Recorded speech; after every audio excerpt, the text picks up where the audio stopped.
Est-ce que vous avez besoin d'être extrêmement intelligent ou passionné par les finances pour réussir en trading? C'est une question que des fois les gens me posent, puis c'est une question qui est tout à fait logique à se poser au début parce qu'on se dit, ben, le trading, c'est un métier de la finance, il faut quand même avoir un certain intérêt par rapport à ça. Et je dirais, à un certain point, oui. C'est-à-dire que, tu sais, si, mettons, quelqu'un se lance en trading puis qui déteste ça, l'économie, la finance, puis lire là-dessus, peut-être pas le meilleur monde dans lequel se lancer, OK?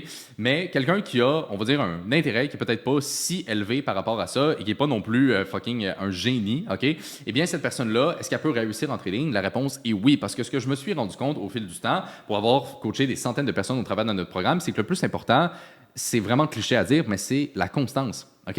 Est-ce que vous avez besoin d'être le plus intelligent? Non. Est-ce que vous avez besoin d'être passionné par les finances? Pas forcément, OK?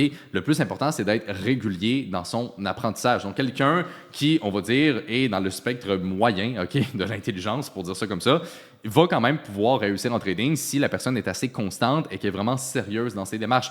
Je sais que ça a l'air simple dit de même, mais c'est vraiment ce qui différencie la grande majorité des gens de ceux qui réussissent vraiment, OK? Si vous voulez avoir beaucoup de succès en trading, arrêtez de vous casser la tête, OK? Rejoignez un programme, OK? Travaillez avec du monde qui ont déjà des résultats, comme ça vous êtes sûr que ce que vous apprenez, ça fonctionne vraiment. Et par la suite, restez constant. Essayez pas d'en faire trop, essayez pas d'impacter tout le monde.